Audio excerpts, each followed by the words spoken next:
right, and we are live. So welcome to another episode of Startup Talks at Web3 North, the inaugural Web3 North. I'm here with Lisa Loud, the CEO of Fluidify. Welcome. Thanks, Michael Anthony. It's great to be here. It's great to have you. So I'm going to start with a broad question, and after that we'll go into a domain that you feel very, very comfortable with. Web3 adoption. Now, I just mentioned on stage that my first time touching Web3 was when I bought Bitcoin back in 2013. So it's been around for 15 years, right? But that's when it was kind of launched. And since then, thousands of projects, tens of thousands have emerged. But it's still not mainstream. So I'm trying to gauge with you experts, you speakers, when do you think Web3 will be mainstream? And give me some of your reasoning behind that. Sure. Well, I mean, I've bet a lot on the fact that I think it is going mainstream. I will admit that I thought it was faster than it has turned out to be. So, with that said, I do think we're on the cusp of institutional adoption, and that to me is kind of the gold standard. Once we have institutions adopting Web3 and DeFi and crypto, we're going to see a massive influx into the space. So why do I think that adoption is imminent for institutionals? It's because we've seen a lot of the ups and downs, and now we're at the point where we've had all the crashes, we've had the FTX, all the disasters, but now we're seeing a turn in the tide. We're seeing Bitcoin go up, right? Mm-hmm. That's a big indicator right Driven there. in part by institutionals, right? That are coming into the space, exactly. BlackRock and such. Exactly. Right? And then I was going to say BlackRock, their ETF approval is a huge impetus for institutions who want to get in, who may be considering getting into DeFi or Web3. Their customers, I believe, are going to force them to get in. The customers, the clients who are putting the money in are going to say, why don't you have this? I want exposure to this. I want exposure to this. So I believe that is driving institutional adoption. And we're going to see similar. So I was at BitMEX in 2017, and we were flat. And then all of a sudden there was this hockey stick of growth when people got it, that futures and Bitcoin contracts were an amazing thing. I feel like we're at that same place now with institutional adoption of Web3, where we're going to see all of a sudden everyone's going to come in and say, I need help, I don't know how to do this. And that's where Fluidify is positioned. We have the tools to help people and guide institutions to getting into this space. Perfect segue. I was going to ask you about Fluidify next. For those who don't know it, what do you guys do in the Web3 space? We provide tools, as I said, and data. Mainly we're focused on data at the moment because there are so many consumers of Web3 data these days. Mm-hmm. That's AI models. Google is a big customer of ours who consumes our data and then resells it to their customers. There's other protocols that need this data. It's very difficult data to actually get, even though it's public and transparent. We were talking about privacy. It's transparent, but it's not easy to understand. It's like the difference between getting a blood test result and you're like, oh, okay, I'm high on that. What does that mean? Or I'm low on that one. What does that mean? You need someone to interpret those results to actually get a meaningful insight out of that. So Fluidify provides meaningful analytics and insights from the blockchain data that everyone can read. Wonderful.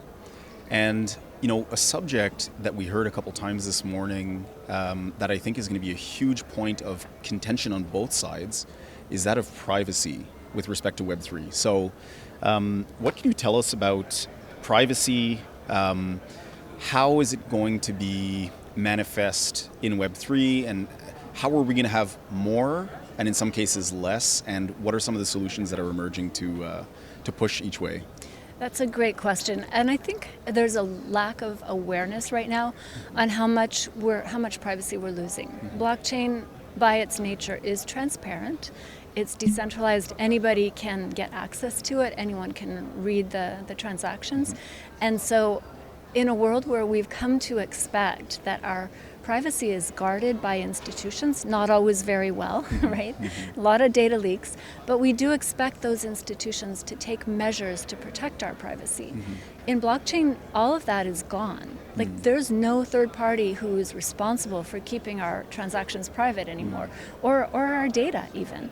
So I think that we need to raise awareness of the fact that the privacy we've taken for granted up till now with blockchain can suddenly evaporate. So that's the negative side. That's the scary side. We can think about surveillance, stalking, kidnapping, like security threats, all of these things if your data is perfectly in the clear. So how do we avoid having that situation?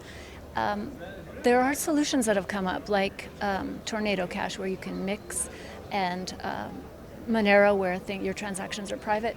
The problem with those is that they're also not compliant with regulations. That's right. Right? The government doesn't love the fact that you can essentially obscure yourself from their view. Exactly. Yeah. So you need a solution that is more regulatory compliant, so that the governments can see them if needed, but it's not open to everybody. Correct. Just So, like your bank information, right? Got it. So that's one thing. But then there's another thing. I work with Secret Network Foundation, and we're working on computational privacy, which is more around protecting your data. For example, think about health records. If your health records were on the blockchain and anyone could look at them, it's not a good thing, Not right? great, no. So what we're doing is private smart contracts, programmable privacy, so that you can keep things locked in a trusted execution environment, and only the person who has the key to that can see that data. Wonderful. And I would say that overall, I think it's up to the builders today.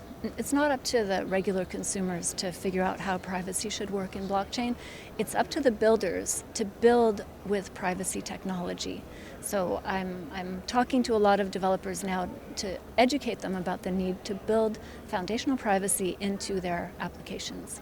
So not only are you building a startup in the space, but you're implicated in this foundation. How do you have the time for all this? Sleep is not one of my priorities. You sacrifice there? Yeah, I mean, it's just so important to me. The privacy is so important to me. I think it's an essential tenet of blockchain adoption for institutions especially. So, and I'm very, very passionate about adoption, so it's got to be done.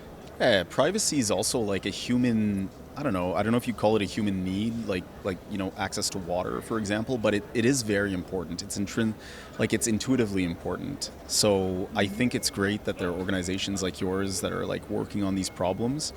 Do you have anything that you could probably add on ownership of your data? Because we talked earlier in one of the sessions about how Web 2 was read-write, but your data is centralized with the Amazons and the Facebooks and the Googles of this world. I don't know if you can tell us where you see that heading, where you can own your data, and any use of it will incur some kind of charge on behalf of the person using it, and you could probably monetize your data. Yeah, right. Or at least there's value there in your data, and you can assess the value. I loved that talk from Alex this morning about Web 1, Web 2, and Web 3. Yeah. The read web, the read write web, and then the read write own web. And I would say that's where Fluidify and privacy kind of overlap, because if you're trading in DeFi, one of the problems is that everything you do, your strategy can be reverse engineered because it's all clear. It's anyone can look at what you're doing on DeFi. So you need to be able to own your own strategy and lock it, have private DeFi, right? So that's just one use case of where it's really important to be able to own your own strategy and everything you put online, and keep it locked until you're ready to unlock it. And again, with Secret Network, the person who owns the key has the ability to share that information when and where they choose. That's the essence of ownership, right? When I hear you say that, and again, I'm a user of Web3 mostly with Bitcoin, so I get the concept of your keys, your private keys that give you access to your value on the web. But it's hard for the average person to contemplate being solely responsible for this thing that essentially has the keys, literally, to their whole world, their wealth, their data, their privacy, etc. So don't you think we have to innovate on that front as well? How do you make sure that if, humans are fallible, we're susceptible to memory loss and, just pure human error.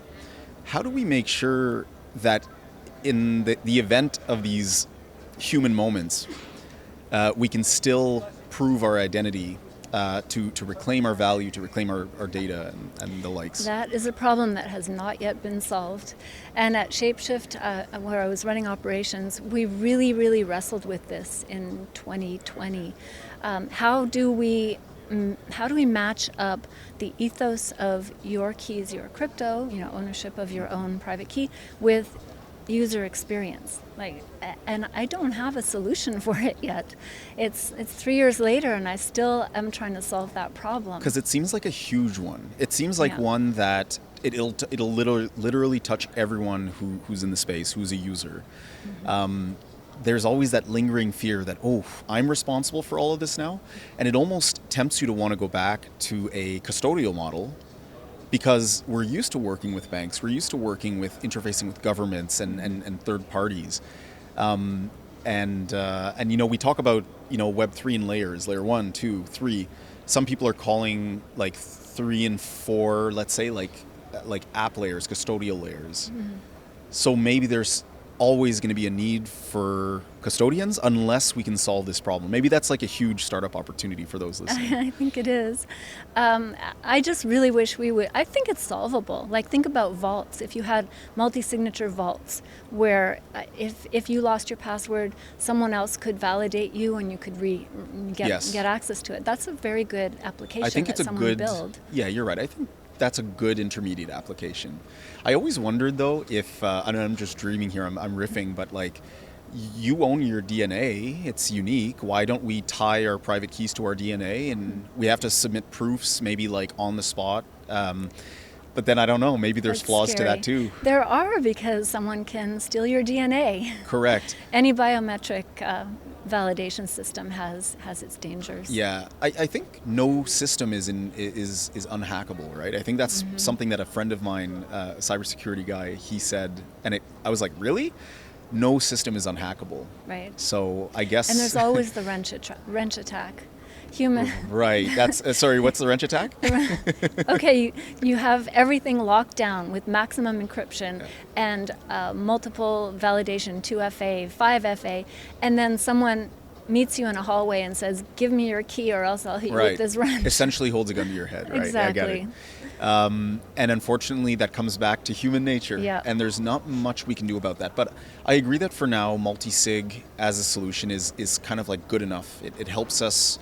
It helps us benefit from the advantages of Web3, and it doesn't put the entire responsibility on the individuals. Because people can't handle that. I think the problem is, and you actually pointed this out, this is the most essential problem in crypto, but anyone who's in crypto doesn't really care about it. Oh. You know what I mean? We're crypto bros or chicks, and we don't have to follow these rules. We do things differently. Right. So I've been struggling with that for a while, but Same. We'll get there. We will get there. And for those listening who want to solve a big problem, I come back to it. This could be huge, but maybe the crypto bros and chicks don't want to anyways. Thank you, Lisa. Very insightful in conversation, and good luck with the rest of the show. Thank you. You too. Okay. Bye-bye.